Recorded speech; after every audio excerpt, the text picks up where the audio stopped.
Our day is not over just yet.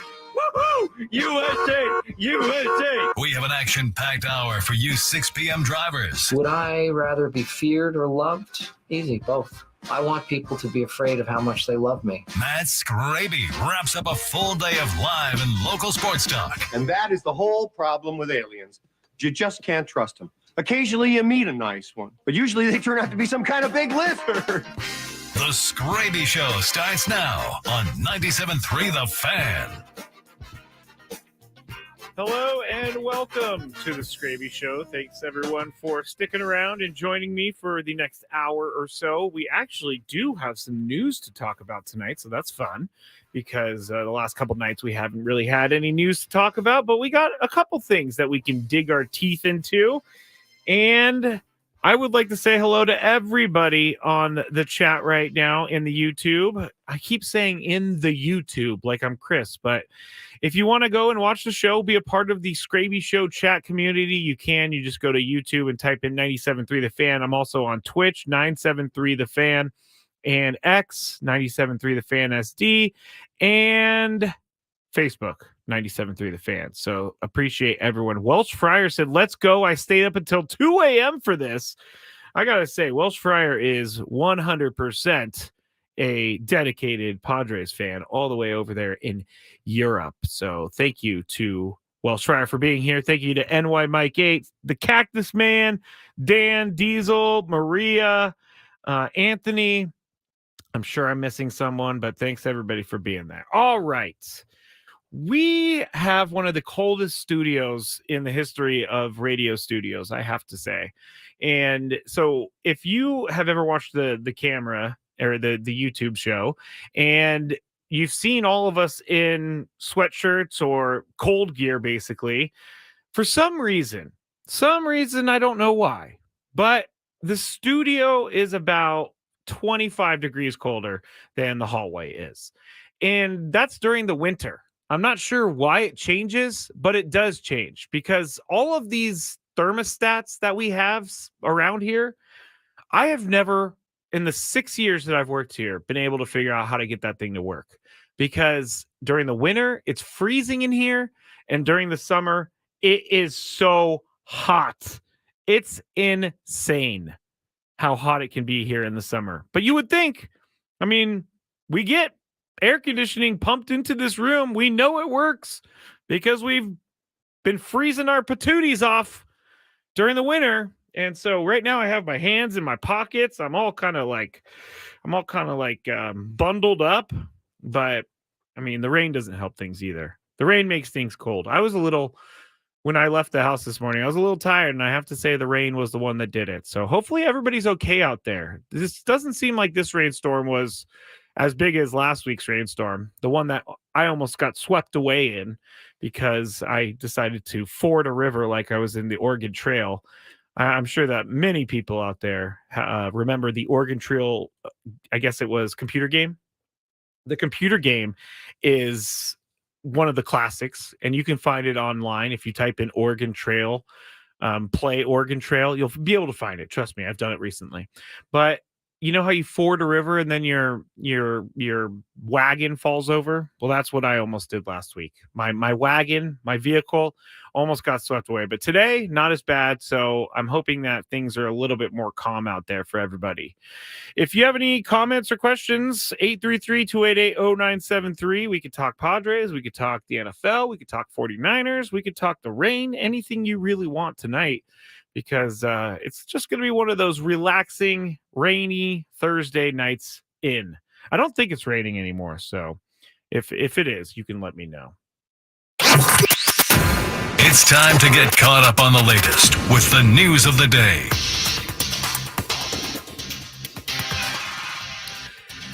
All right, first news story of the day is going to be the Milwaukee Brewers decided they're going to trade Corbin Burns, their star pitcher.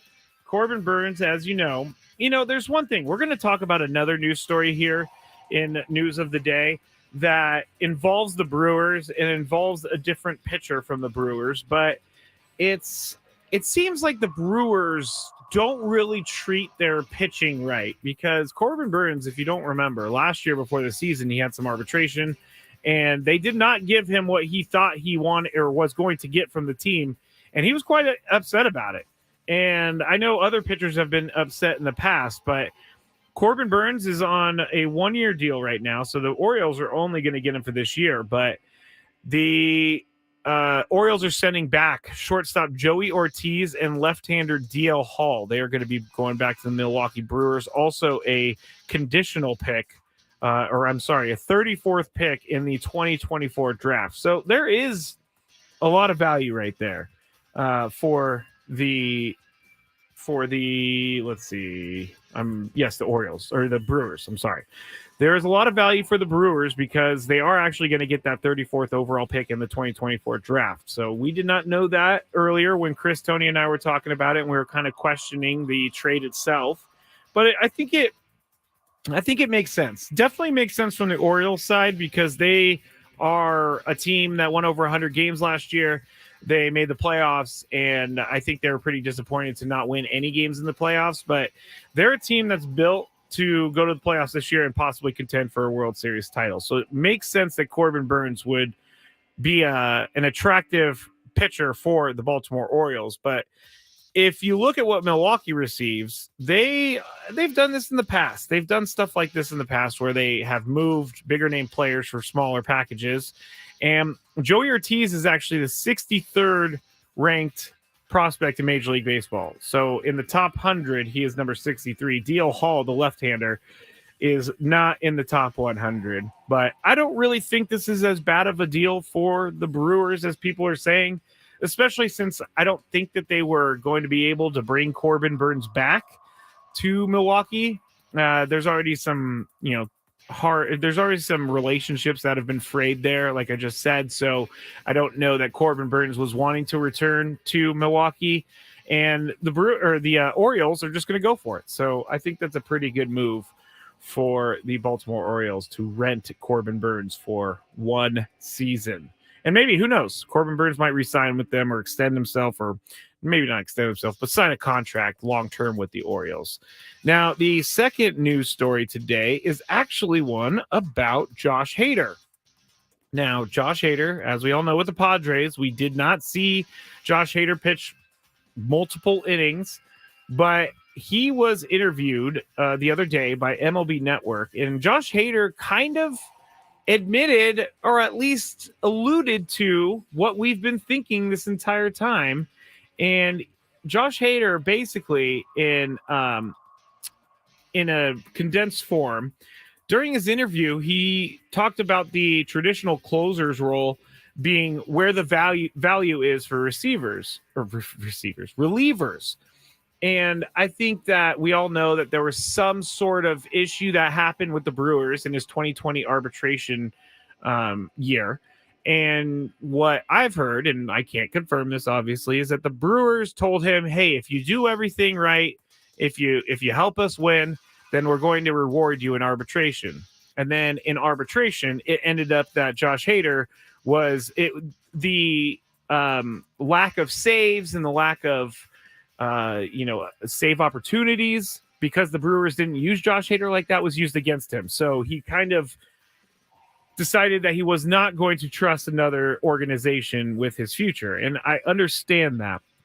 I understand why Josh Hader would not want to give back to an organization after he's already been wronged by one organization. But here's the exact numbers he had with the Brewers. He requested $6.4 million in 2020. The Brewers countered with $4.1 million. The arbiter ruled in Milwaukee's favor because of the different things that they did with him and had him pitch in different places. So, long story short, Josh Hader did allude to the fact that things are going to be different with the Astros. He's going to be more available for the Astros. And I know that I know that there are fans out there that are very angry about this, and I can understand to a certain extent. I understand why Josh Hader wouldn't want to I understand why Josh Hader would not want to trust another organization again. It would be hard to trust another organization who tells you one thing and then uses it against you a little bit later in your career. And so that is his choice. His choice to want to kind of dictate how his usage goes. And the one thing that bothers me about this is that it goes against everything about being a teammate. And it's different when you're at the professional level, because Josh Hader needs to make his money now because he's not, going to be pitching forever. But it is a huge benefit for the Astros to be able to use Josh Hader wherever they want him, and maybe some multi-inning outings. During his first 3 years in the major leagues, he made 80 multi-inning relief appearances, but since the 2020 season, he's only on one occasion pitched more than 1 inning. So the Astros are going to get to use Josh Hader a lot different than what the Padres got to use. Now, again, with the whole being a teammate thing, I can't really comment on the clubhouse, but I can say that I think it would maybe rub you the wrong way if I was someone on that team. Like, all right, I get it. You got hosed one time by a team, but we're on a different team now, and we're together, and we're trying to win a World Series. So be with us, not against us. I can understand that. It's just, it's something that I think I was kind of surprised to read this morning, because I didn't think we would ever really find out. But there were, and Josh Hader didn't necessarily say that to a T, but he did allude to the fact that there wasn't a reason as to why he didn't make more than 1 inning appearances while he was with the Padres. If you would like to go and watch that MLB Network interview just to kind of get the whole thing, you can. It's going to be on at MLB Network, and you'll see Josh Hader's faces there. All right. The third and final news story of the day would be something we talked about in the 5 o'clock hour, Gwen and Chris. The Major League Baseball top 10 third baseman list. And the reason this made the news, because I was incredibly shocked to see where Manny Machado ranked on the list compared to where Nolan Arenado ranked on the list, just because Arenado has always ranked higher than Manny on the list. Always. It doesn't matter what kind of list it is. Nolan Arenado always ranks higher. But in this list, according to MLB Network, Manny Machado ranks number 3. And Nolan Arenado ranks number 7 on the list, which is a huge difference. And we really don't even know why the ranking is so different from what it really has ever been, because it's not like Nolan Arenado is a terrible baseball player now. Out of the 4 lists that they put, Nolan Arenado finished lower than Manny Machado in every single list. So maybe these baseball people know something that I don't, but I would have thought if Manny... I mean, I'm certainly okay with Manny being above Nolan Arenado. We know what he can do when Manny's healthy, but seeing him so far up, it's like, what do I not know about Nolan Arenado, and what do I not know about what's going to happen this year? Because it seems like the people at MLB Network are very down on him. In fact, 3 of the 4 lists have Nolan Arenado at number 7, and the 4th list, Sarah Lang's list, has Nolan Arenado at number 10. So people are expecting big things from Manny this year. And once he gets back from injury and once he's ready to go, I think we're definitely going to have a motivated and MVP type year for Manny Machado. That's just me throwing it out into the universe. So that is the news of the day. Again, if you want to talk about the Padres, 833-288-0973, 833-288-0973. Make sure you are driving safely out there and all that good stuff. I'm going to be that guy. I'm going to tell you to drive safe while it's raining outside or drizzling outside. But when we get back, we'll take some phone calls. I see some of them coming in, so stick right there. I'm Matt Skraby. This is the Skraby Show on 97.3 The Fan. And Kim crosses the plate. You can listen to every Padres game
I love like heavy rock, like really heavy rock. So if you see me in the camera banging my head around, that's why, because I love it.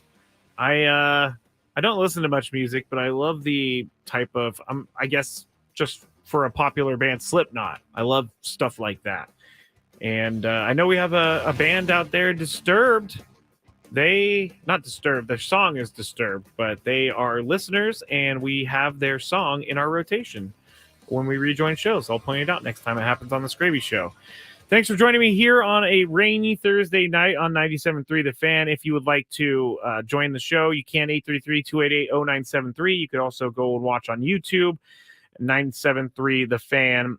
Diesel asked if I like corn. Of course I like corn. I mean, I'm 38 years old. I'll be 39 years old this year. And so my high school days were filled with corn, Limp Bizkit, Linkin Park, and those types of bands. Those were all the ones that are out, and I love them.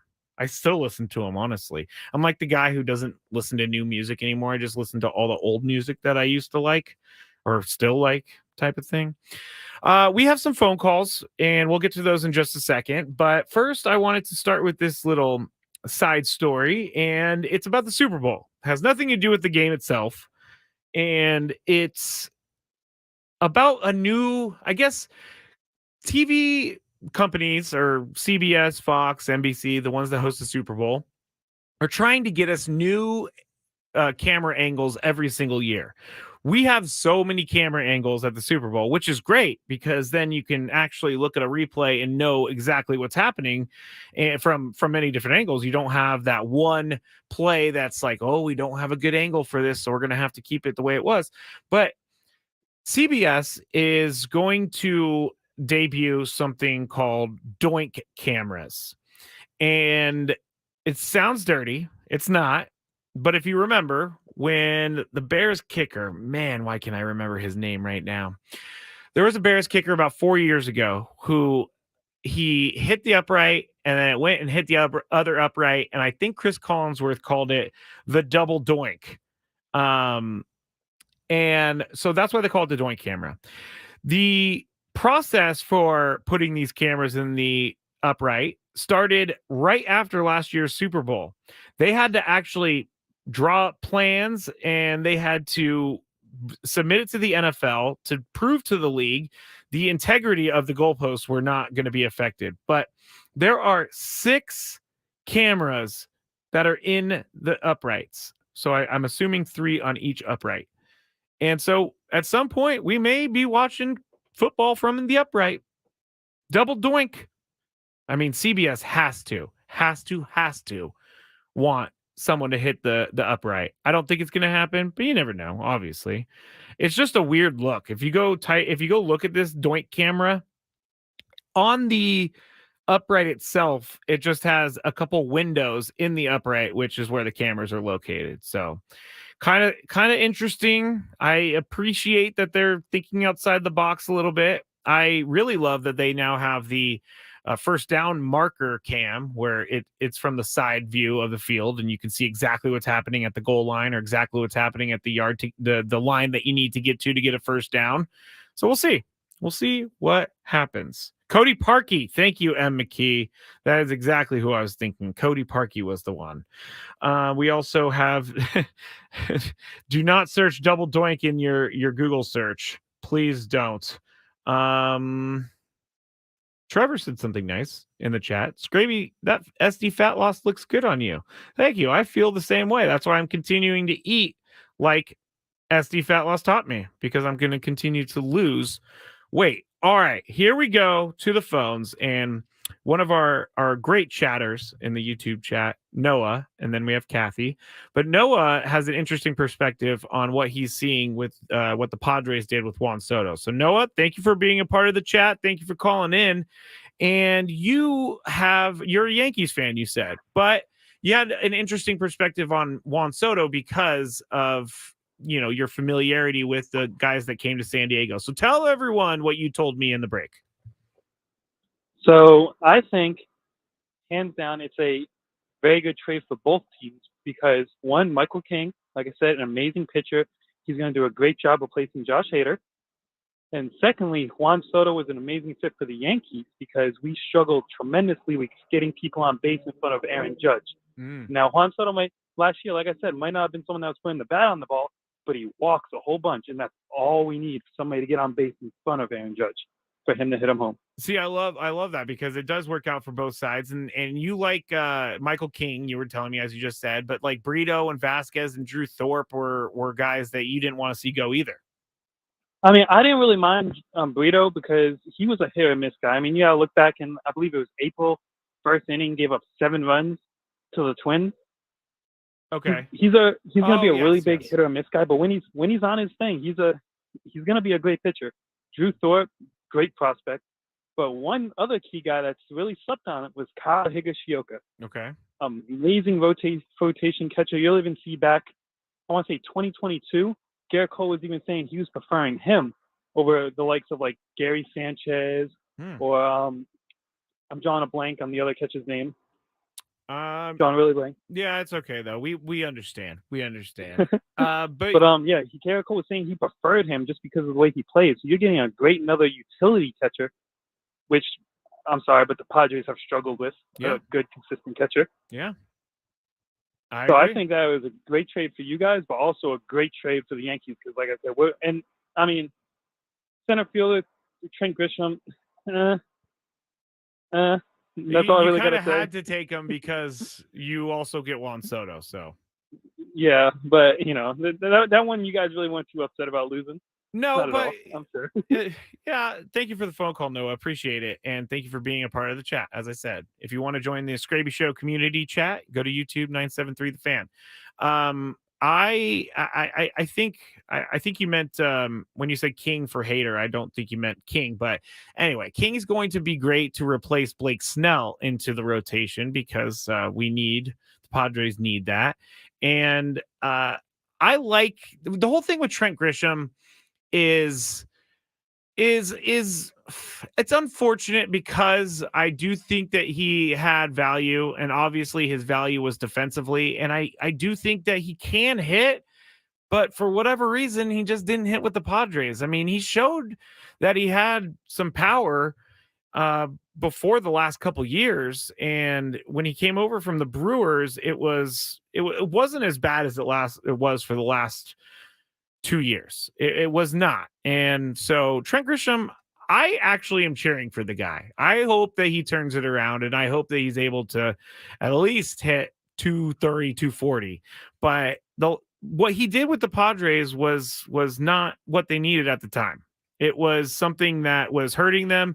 And the one thing I will say for the rest of time is that Trent Grisham single-handedly powered the Padres through the postseason in 2022.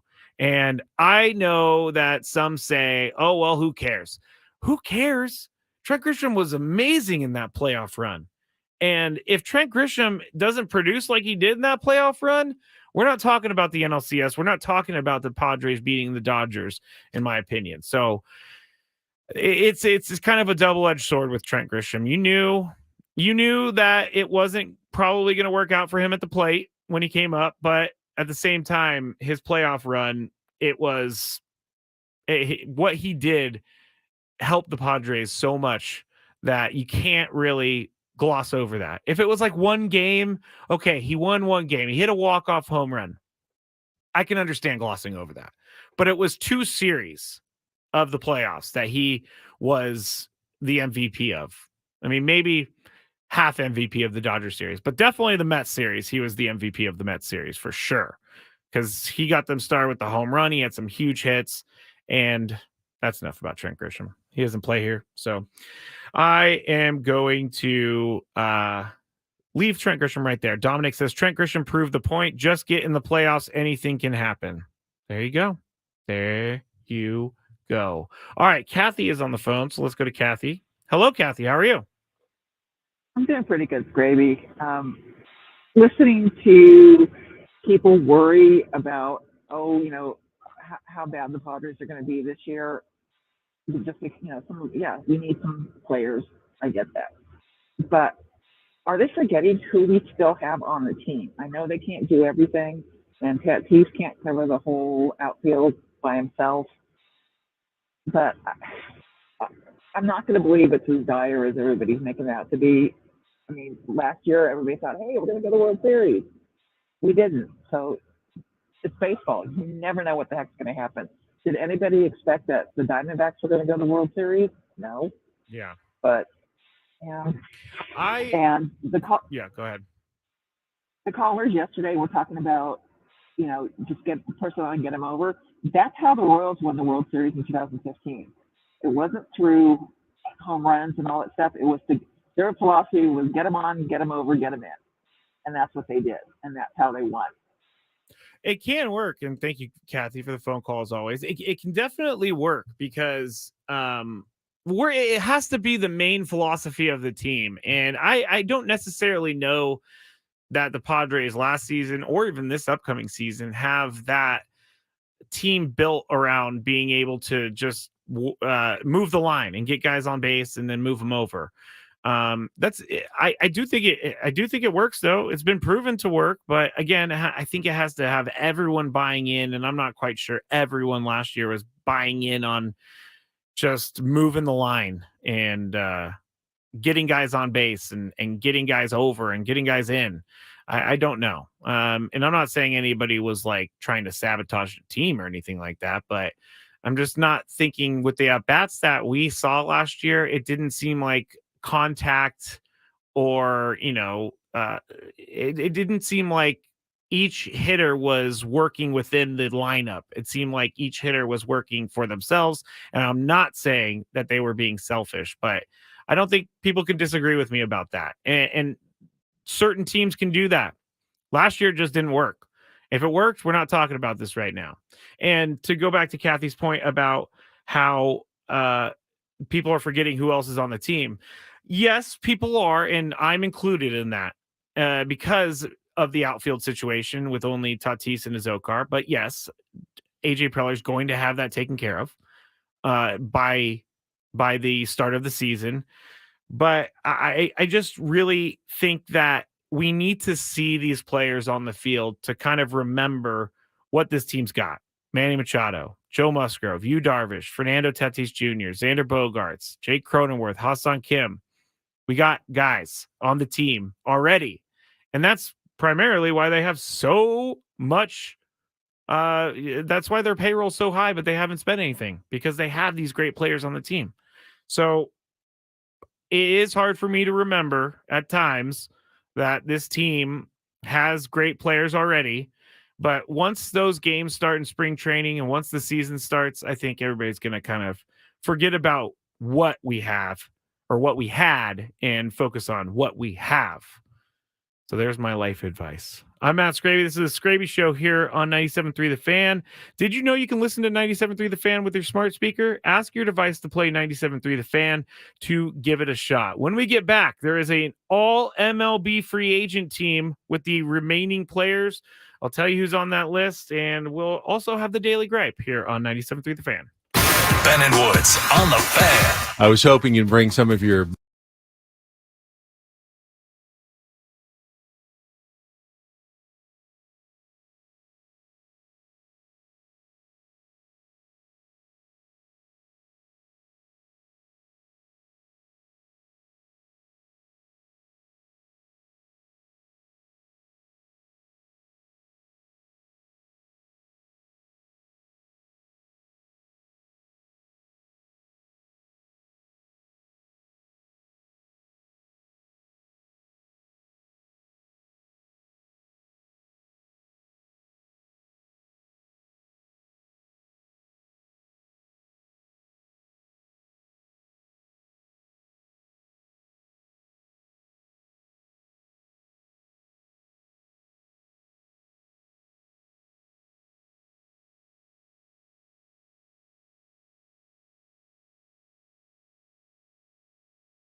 Matt Skraby, back with you here.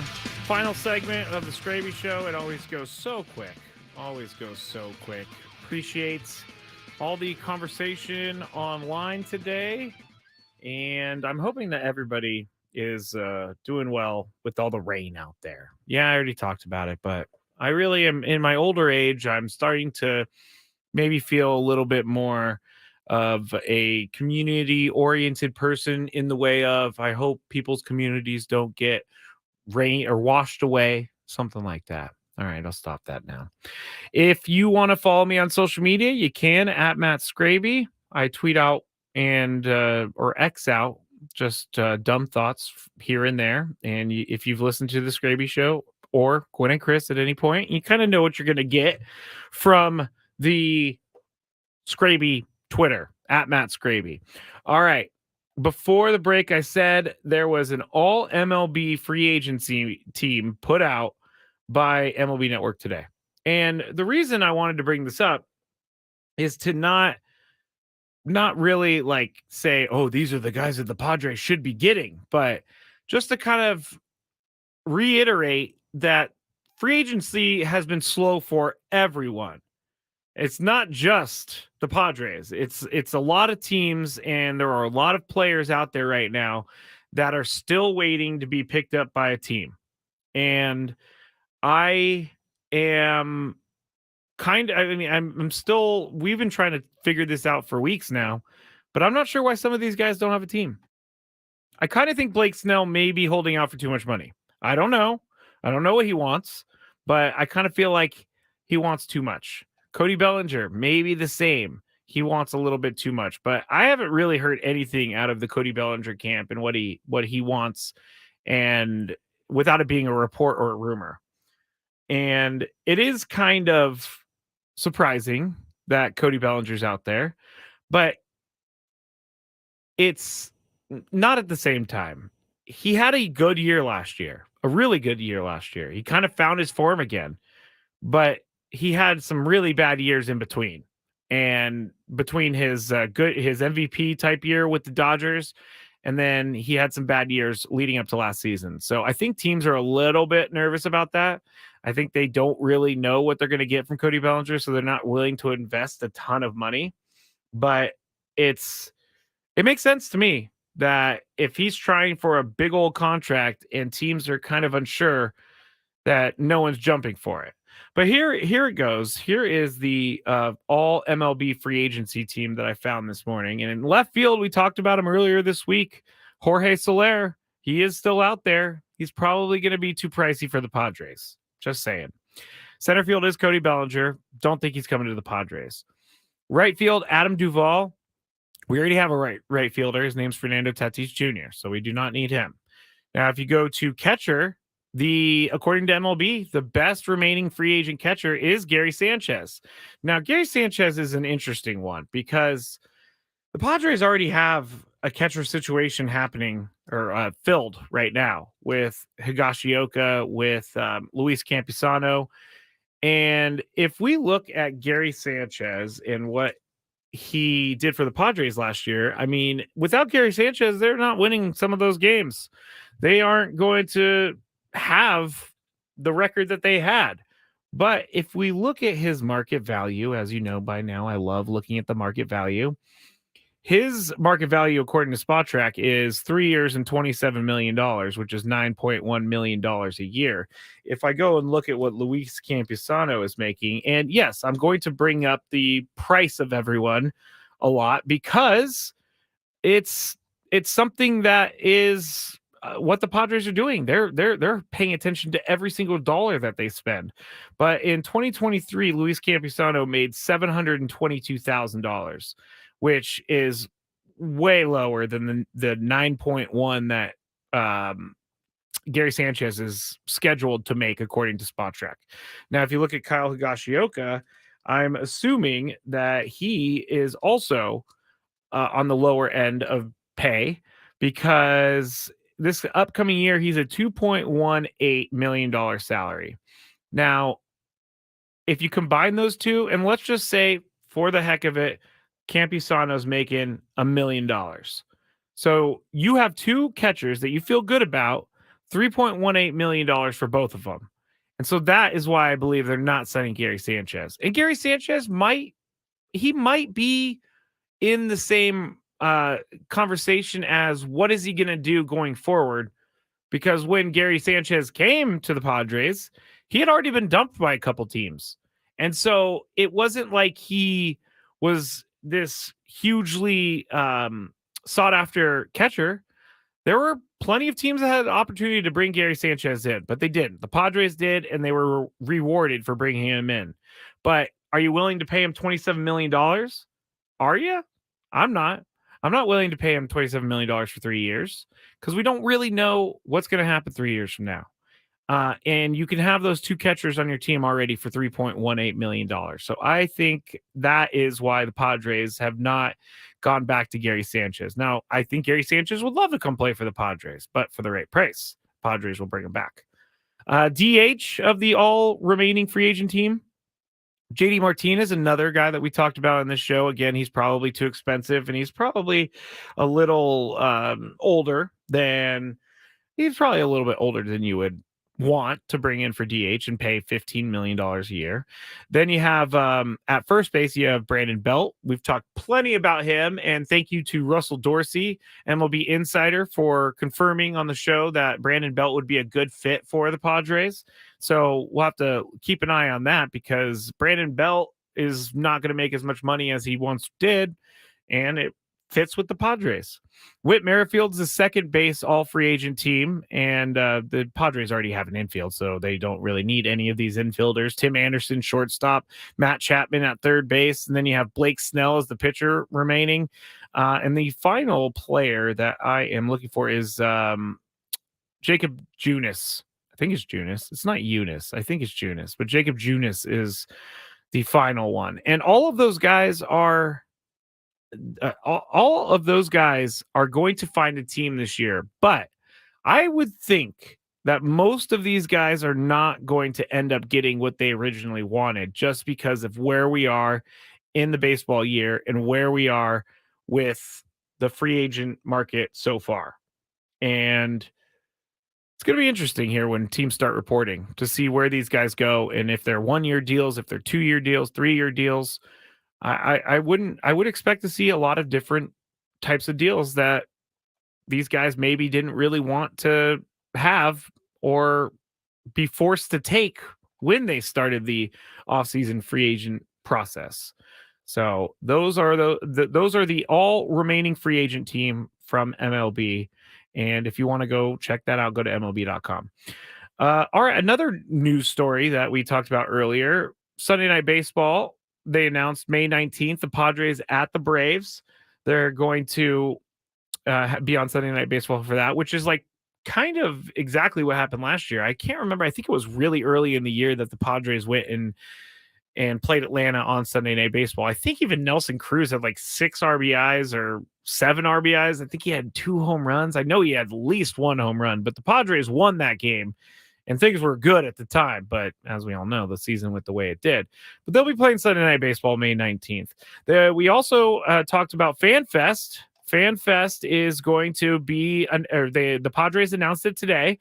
FanFest is from on March 24th from 12:30 to 5:30, and there's going to be scheduled appearances by Manny Machado, Fernando Tatis Jr., Xander Bogaerts, Joe Musgrove, Yu Darvish, Mike Schilt, and more. Padres members will receive entry at 12 p.m., but if you would like to go on Sunday, March 24th, you should. Last year was a ton of fun. And if you're kind of hesitant about going, just know that there are a ton of Padres fans that are there to I guess, intermingle together. And I saw it all last year. It was a crazy scene last year.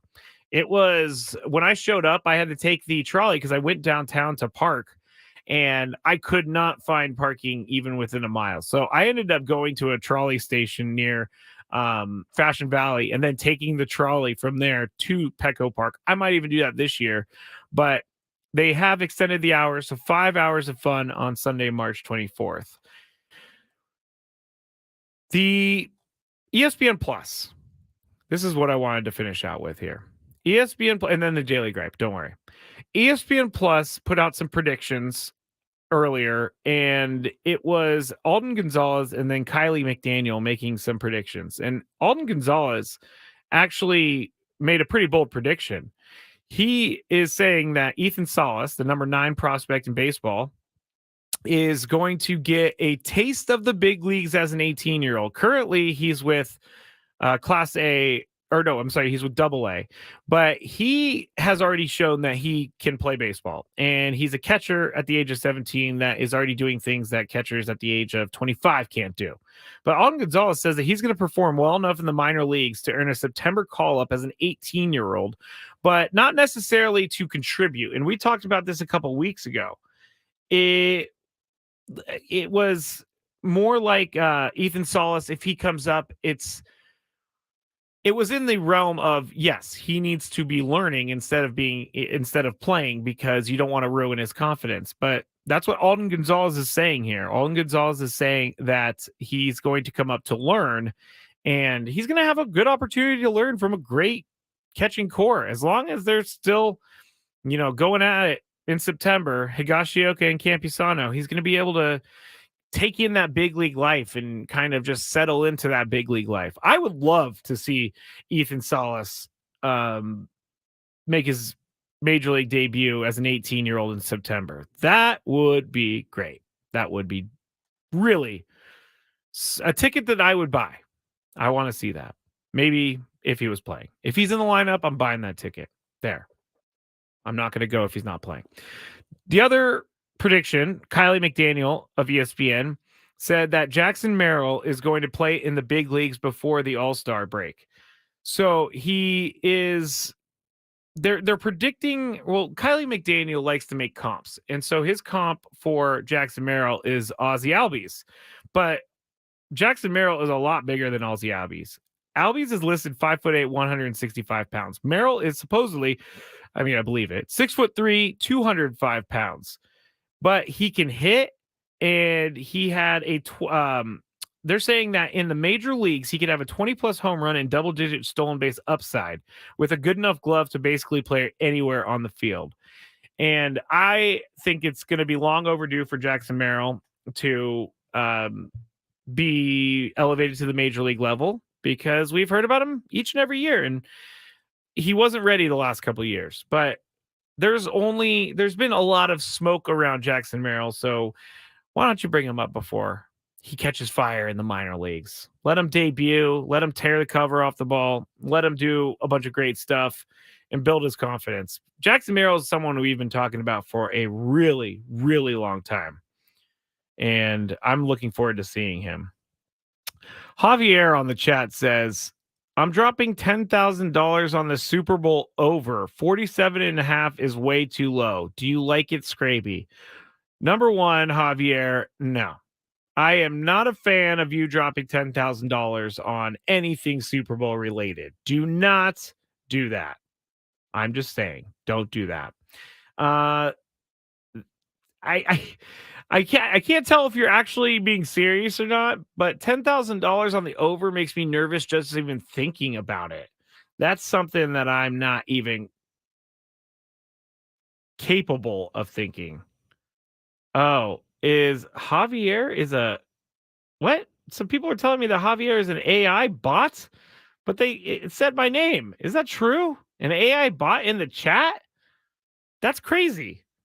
I need to learn about this, because I am really stunned by this. I put some messages up there before, and possibly it was a bot. Anyway, we'll figure that out going forward. But it is that time in the show. What's annoying Skraby today? Let's find out. It's time for the Daily Gripe. Sorry, I've been all over the place today. Kind of had one of my ADD days, so I've been trying to keep it together for this show. Thank you for sticking with me. OpenAI is in the chat, apparently. I don't know what's going on. This is all wild to me. I got to do some research tonight on this AI thing, because that would be wild that someone came into the chat and said, I'm going to bet $10K on the over in the Super Bowl. Do you like that, Skraby? Anyway, wow. Okay. The Daily Gripe today is one that Tony and Chris got me fired up for before the show. I walk by, we've said this on the show before. I walk by the sink, and the sink is full of dishes and disgusting dishes and dishes that have not been washed or even looked at in days. And I am pleading with my coworkers that if you use a dish, please wash it, or at least put it into the dishwasher, because I would say every maybe month the sink is so full of dishes that you can't put any more in there, and then someone does it and there's all these dishes again. I don't get it. I'm not the one doing it. Chris is not doing it. Tony's not doing it. And I am over it. We are not in a fraternity. We are at work. Anyway, that's it. Thanks for listening to my Daily Gripe. We're at Cathedral Catholic tomorrow, so if you want to, come by and say hi, as long as you are not bothering the school. But we'll be there at 2 p.m., Tony and I, talking with you tomorrow, and then the Skraby Show from Cathedral. All of that tomorrow, 97.3 The Fan. Have a good night, everybody. Thanks for joining me. Arizona, one of the few teams that looks like a national title contender, just 1 month away from March.